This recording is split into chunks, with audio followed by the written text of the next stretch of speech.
এরকম ভিজিয়ে দিয়ে দেবে না, এই নলটা এরকম নিচে রাখতে হবে, রেখে সামান্য মানে কোনো রকম লাগবে। মানে দর্শক আজকে আমাদের বাগান আছে দেখতে পাচ্ছেন যে আসলে সবুজে ভরা। আর এর আগের ভিডিওতে আমরা দেখছিলাম তখন বুঝে গাছটা মানে মারাই গেছে। অনেকে আমার কাছে বলেছে যে আসলে এই গাছ কি মেরে দিচ্ছ নাকি, ফল খাওয়া কি শেষ? তা আজকে দর্শকের আসলে একটু দেখাই, আগে যেটা করছি ওটা বাদ দিই, আগে একটু ফুল দেখাই। এই যে এখনই বর্তমান ফুলের থোকায় এই যে ফুল, এটা হচ্ছে একলো, একলো জাতের একটা গাছের ফুল। এই গাছটার বয়স হচ্ছে আমার প্রায় 1.5 বছর। ওই দিনকে আমরা আসলে কীভাবে প্রুনিং করতে হয় সেটা দেখাইছি।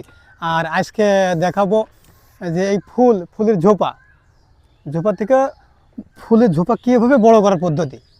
অনেক সময় আমরা বাইরের রাস্তা দেখছি যে আঙুর যখন হয় এক থোকায় ওরা থিনিং করে। থিনিং করা বলতে বোঝায় যে একটা থোকাতে যদি 1000 ফল থাকে তো মিনিমাম 300 কেটে ফেলে দেয় ছোটো ফলগুলো।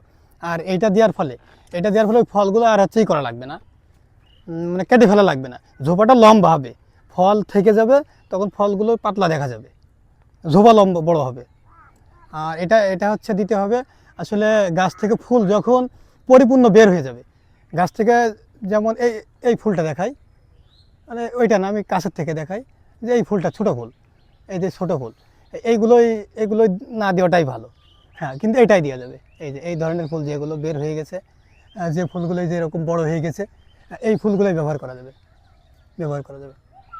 হ্যাঁ, অনেকেই জানে না আসলে এটা কীভাবে স্প্রে করতে হয়। অনেকে জানে না যে আসলে শুধু কি ফুলে দিতে হবে, ফুলেই দিতে হবে, না গাছের কাণ্ড বা পাতা বা ডগাতে লাগলে কোনো প্রবলেম আছে। আসলে তাদের বলতে চাই যে ভয় পাওয়ার কোনো কারণ নেই, এটা পাতা বা ডগাতে লাগলে তেমন কোনো প্রভাব আসে না। হ্যাঁ, আসলে যদি গাছের ডগায় পাতায় লাগলে গাছটা একটু দ্রুত বৃদ্ধি পায়, এতটুকু, তাছাড়া গাছের কোনো ক্ষতি হয় না।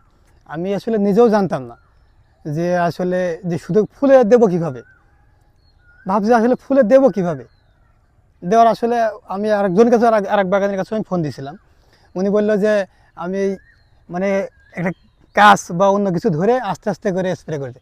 আসলে আমার যে গাছের সংখ্যা, এতগুলো গাছে এত ফুলে আমি কিভাবে দেবো?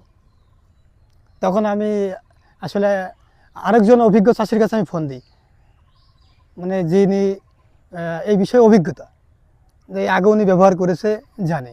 তখন আমাকে বললো যে না, কোনো প্রবলেম নেই, দিতে পারেন। তারপরে যে আজকে এই যে দিচ্ছি, যে আপনাদের মাঝে একটা ছোট ভিডিও।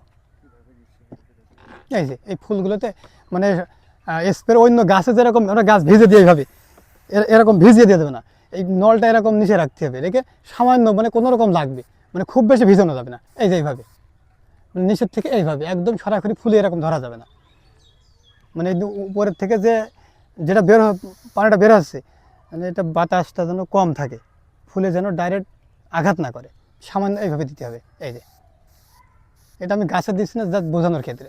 আসলে দর্শকের একটা কথাই বলতে চাই, আসলে আমি কি দিচ্ছি এটাই কিন্তু এখনও বলিনি।